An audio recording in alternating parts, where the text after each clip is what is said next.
Hello అండి, నమస్తే. Welcome to అత్తమ్మ రుచులు. అసలే వర్షాలు పడుతున్నాయి, మరి వేడి వేడిగా ఏమన్నా తినాలనిపిస్తుంది. నేనైతే చికెన్ తెప్పించేసి చికెన్ పకోడీ ఇంట్లోనే చేద్దాం అనిపించింది. సో ఈ రోజుటి వీడియోలో అయితే చికెన్ పకోడీ ఇంత సింపుల్గా టేస్టీగా ఎలా ప్రిపేర్ చేసుకోవాలో చూసేయండి. చికెన్ పకోడీ తయారు చేసుకోవడానికి నేను ముందుగా 300 గ్రాముల బోన్లెస్ చికెన్ తీసుకొని చిన్న చిన్న ముక్కలుగా కట్ చేసుకున్నాను. వీటిని శుభ్రంగా క్లీన్ చేసేసుకొని రుచికి సరిపడా ఉప్పు, కొద్దిగా పసుపు, అలానే రుచికి సరిపడా కారం వేసుకోండి. ఉప్పు కారాలు అనేది మీ టేస్ట్కి తగ్గట్టు అడ్జస్ట్ చేసుకుంటేనే బాగుంటాయి. అలానే పావు టీ స్పూను ధనియాల పొడి, పావు టీ స్పూను జీలకర్ర పొడి, పావు టీ స్పూన్ వరకు గరం మసాలా వేసుకోవాలి.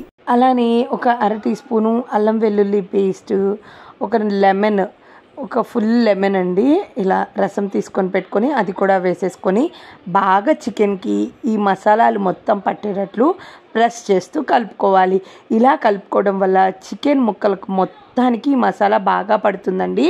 ఒకటి గుర్తుపెట్టుకోండి, చికెన్ పకోడీ తొందరగా ఫ్రై అవ్వాలన్నా, మరింత రుచిగా ఉండాలన్నా ఎక్కువసేపు మ్యారినేట్ అవ్వాలి, అంటే నానాలి.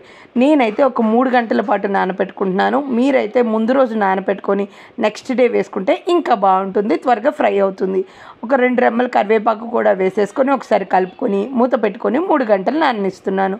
3 గంటల తర్వాత చూడండి, చికెన్ బాగా నానిపోయి ఉంది. ఇప్పుడు ఇందులోకి నేను 1 స్పూన్ వరకు మైదా, 1 స్పూను బియ్యపిండి వేసుకుంటున్నాను. వీటిని కూడా మనం ఈ చికెన్ ముక్కలకి పట్టించేసుకోవాలి.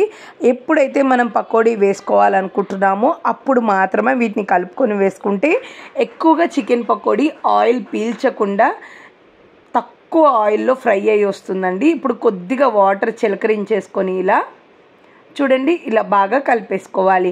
ఇలా ఈ చికెన్ని చక్కగా బ్యాటర్ మొత్తం పట్టేసేటట్లు చికెన్ ముక్కలకి కలుపుకుంటే సరిపోతుంది, జారుడుగా అవసరం లేదు. ఇలా కలిపేసుకొని డీప్ ఫ్రైకి సరిపడా ఆయిల్ పెట్టేసుకొని ఆయిల్ అలా బాగా హీట్ అయిన తర్వాత వేసుకుంటేనే చికెన్ ముక్కలు అడుగున అతుక్కోకుండా మనకి కలపగానే వెంటనే కదులుతాయన్నమాట. ఆయిల్ కాగకుండా వేసుకుంటే చికెన్ ప్యాన్కి పట్టేస్తుంది. ఇలా ఒక్కొక్కటిగా వేసేసుకోండి. కరివేపాకు కూడా ముందే వేసుకున్నాం కాబట్టి మీరు ఇలా పకోడీ వేసేటప్పుడు కాస్త జాగ్రత్తగా వేసుకోండి.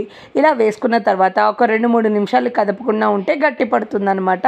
ఇప్పుడు మరలా అటు ఇటు తిప్పుకుంటూ చక్కగా రెడ్ కలర్ వచ్చేంత వరకు వేయించుకుంటే చాలా టేస్టీగా ఉంటుందండి. మనం ఫుడ్ కలర్ కూడా యూజ్ చేసుకోవసరం లేదు. మనం న్యాచురల్గానే ఇలా రెడ్ కలర్ వచ్చేంత వరకు ఫ్రై చేసుకుంటే చాలా టేస్టీగా ఉంటాయి. చూసారా, మనకైతే చికెన్ పకోడీ రెడీ అయిపోయింది. అలా నా దగ్గర ఉన్న చికెన్ ముక్కల్ని 2 పార్ట్లుగా వేసుకుంటున్నాను. చూసారు కదా ఎంత చక్కగా ఫ్రై అయిపోయిందో. ఈ చికెన్ కూడా మనం కలర్ వేయకోకుండానే రెడీష్గా వచ్చేసింది అనమాట. ఇప్పుడు చక్కగా ఆనియన్ అలానే పచ్చిమిర్చితో సర్వ్ చేసుకుంటే టేస్ట్ అద్దిరిపోతుంది. అబ్బా, మీరు తప్పకుండా ట్రై చేసి టేస్ట్ ఎలా వచ్చిందో నాకు కామెంట్ చేయండి. నా ఈ వీడియోని లైక్ చేసి షేర్ చేసి నా ఛానల్ని సబ్స్క్రైబ్ చేసుకోవడం మర్చిపోకండి. Thank you for watching.